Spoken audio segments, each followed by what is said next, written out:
নমস্কার বন্ধুরা, আমার আজকের রান্নাবান্নায় আপনাদেরকে আবারও স্বাগতম।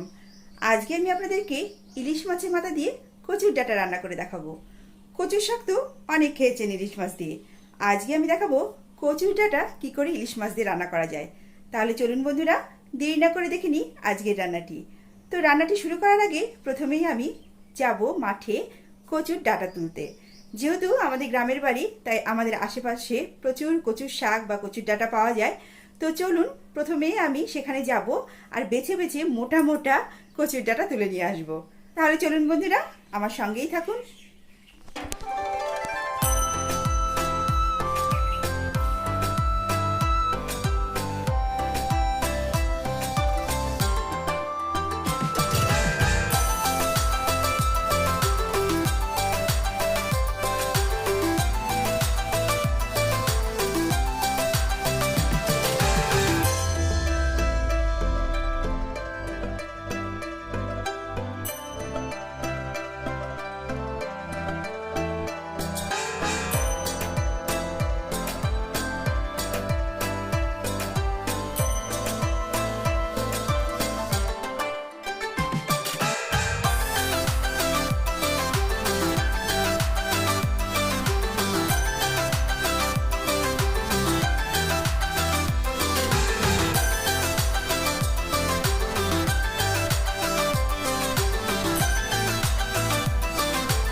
এইমাত্র আমি কচুর ডাঁটাগুলোকে কেটে আনলাম, আর কচুর ডাঁটাগুলো এখন মা আমাকে কেটে দেবে রান্না করার জন্য।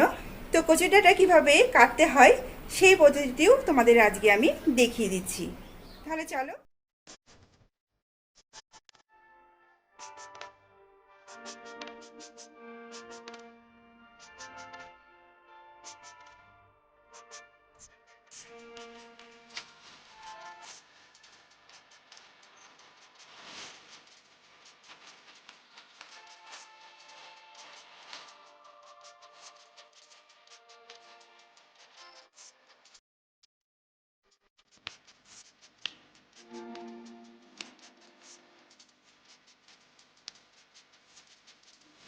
প্রথমে ডাঁটার গোড়াগুলোকে কেটে নিয়ে তারপরে এই মোটা মোটা ডাঁটাগুলো ছালগুলো ছাড়িয়ে নিচ্ছে।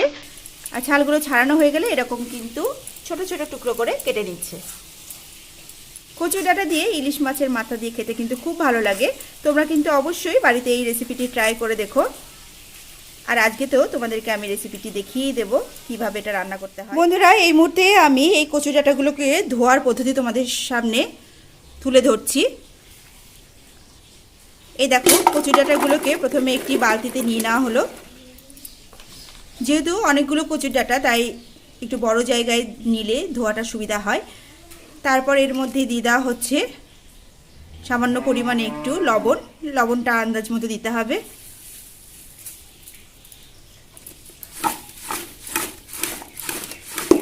তারপর দেখো ডাঁটাগুলোর সঙ্গে লবণটা একদম মাখিয়ে নেওয়া হচ্ছে এভাবে।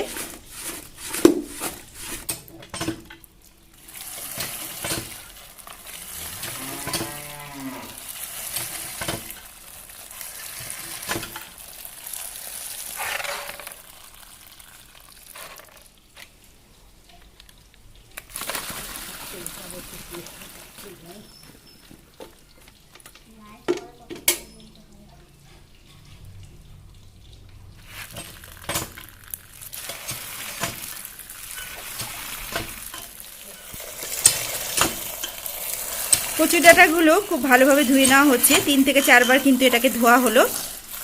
প্রথমে লবণটা দিয়ে এটাকে মাখিয়ে নেওয়ার কারণ হলো এতে করে কচুর ডাঁটা খুব ভালো পরিষ্কারভাবে ধোয়া হবে এবং সেই সাথে কিন্তু গলাও চুলকাবে না। একটি ঝুড়ির মধ্যে কচুর ডাঁটাগুলোকে রেখে দেওয়া হচ্ছে যাতে জলটা একদমই ঝরে যায়।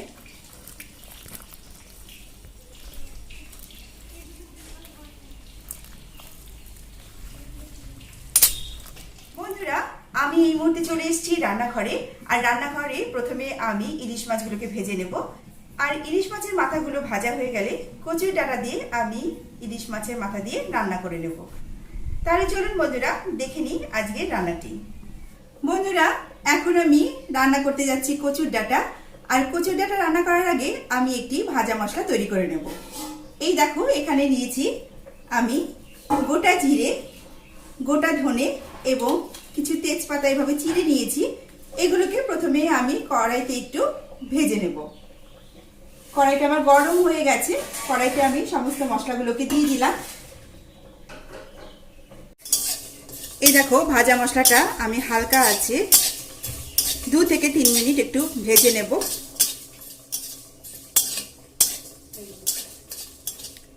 মশলাটা আমার ভাজা হয়ে গেছে, এই দেখুন এরকম কালার হবে।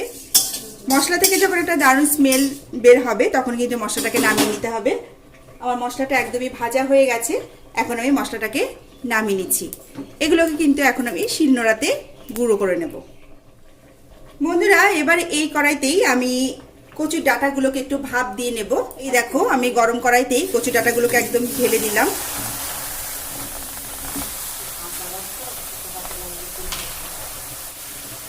আমি দেখো আন্দাজ মতো লবণ কচুর ডাঁটার উপর দিয়ে ছড়িয়ে দিচ্ছি, আর উপর দিয়ে সামান্য একটু জল আমি দিয়ে দিচ্ছি।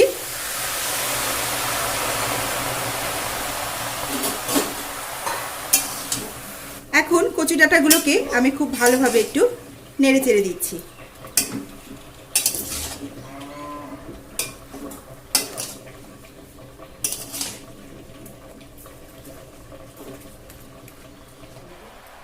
এবারে আমি একটি ঢাকনা দিয়ে কড়াইটা ঢেকে দেব, আর 5 থেকে 7 মিনিট আমি অপেক্ষা করব যে কচু ডাঁটাগুলো একদম সেদ্ধ হয়ে যাবে।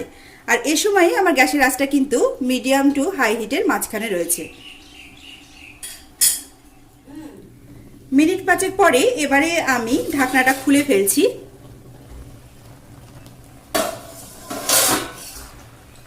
এই দেখো কচুর ডাঁটা থেকে কত জল বেরিয়েছে, এই জলগুলো কিন্তু একদমই নিংড়ে নিতে হবে।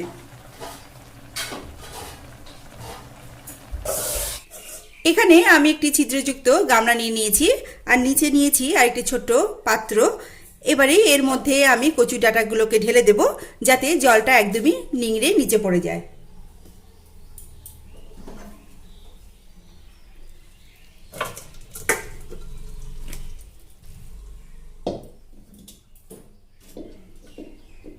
এই দেখো কচুর ডাঁটাগুলো কিন্তু একদমই সেদ্ধ হয়ে নরম হয়ে গেছে, আর এর জলগুলো কিন্তু নিচে বেরিয়ে পড়ে যাচ্ছে। এই কালো কালো জল দেখে ভয় পাবার কারণ নেই, কেননা কচু থেকে যে কষটা বেরিয়েছে সেটাও কিন্তু জলের সাথে নিংড়ে পড়ে যাচ্ছে। বন্ধুরা মিনিট 5 পরে দেখো কচু থেকে জলটা একদমই নিংড়ে নিচে পড়ে গেছে। এবার আমি কচু ডাঁটাটা রান্না করে নেব। প্রথমে আমি কড়াইতে দিয়ে দিয়েছি পরিমাণ মতো সর্ষের তেল। এবারে ফোড়নের জন্য দিয়ে দিচ্ছি 2টি শুকনো লঙ্কা,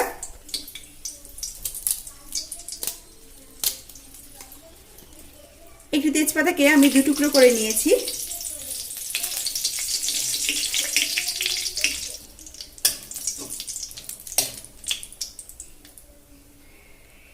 দিয়ে দিচ্ছি সামান্য একটু কালো জিরে ফোড়ন।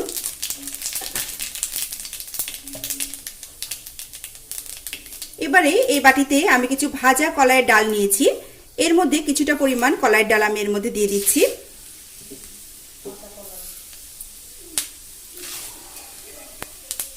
এখন আমি দিয়ে দিচ্ছি 10-12টি কাঁচা লঙ্কা চেরা।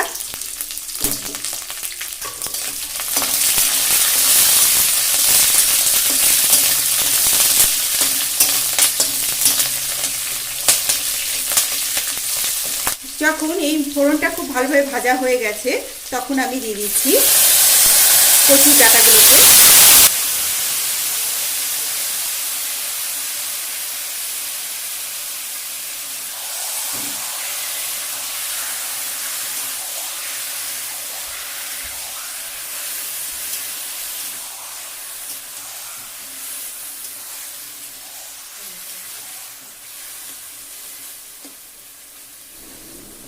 এর মধ্যে এখন আমি দিয়ে দিচ্ছি 1 টিস্পুন হলুদ গুঁড়ো,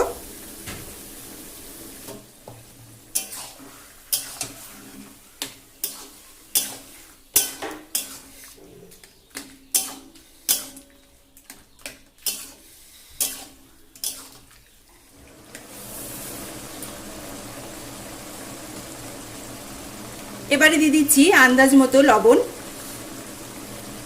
যেহেতু সেদ্ধ করার সময় লবণ দেওয়া ছিল, তাই এখন একটু কম পরিমাণে লবণ আমি এখানে দিয়ে দিলাম। গ্যাসের আঁচটাকে এবারে আমি হাই হিটে রেখেছি, আর এভাবেই নেড়ে চেড়ে আমি কচুর ডাঁটার ভিতরকার সমস্ত জলটা একদমই শুকিয়ে নেব।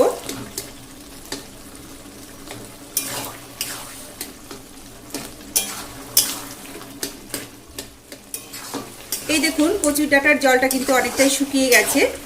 এবারে আমি এর মধ্যে দিয়ে দেব সামান্য পরিমাণে একটু চিনি। এই দেখুন, সামান্য পরিমাণে একটু চিনি আমি এর মধ্যে অ্যাড করে দিলাম।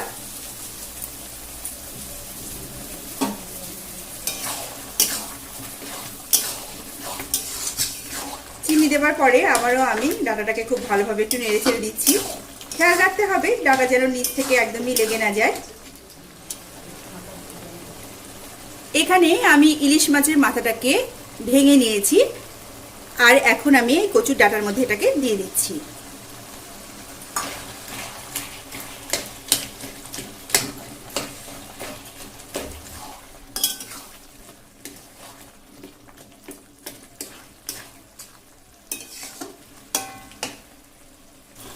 ডাঁটার জলটা কিন্তু একদমই প্রায় শুকিয়ে গেছে। এই সময়ে আমি ভাজা মশলাটা দিয়ে দেব। এই দেখুন, এখানে রয়েছে ভাজা মশলা, আর এখানে আমি গোটা জিরে, গোটা ধনে, তেজপাতা এবং 2-3 টুকরো দারচিনি একসঙ্গে ভেজে বেটে নিয়েছি।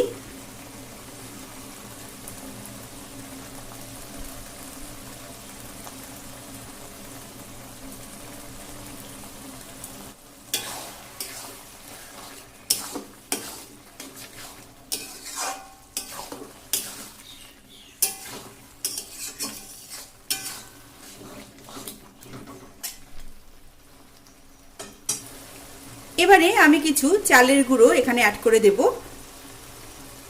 এই দেখুন, সামান্য একটু চালের গুঁড়ো আমি উপর দিয়ে ছড়িয়ে দিচ্ছি। এতে করে কিন্তু ডাঁটাতে অনেকটা আঠালো ভাব আসবে। এখন আর আমি বেশিক্ষণ নাড়াচাড়া করব না, মিনিট 2 একটু নেড়ে চেড়েই কিন্তু এই কচুর ডাঁটার ঘন্টটা নামিয়ে ফেলবো।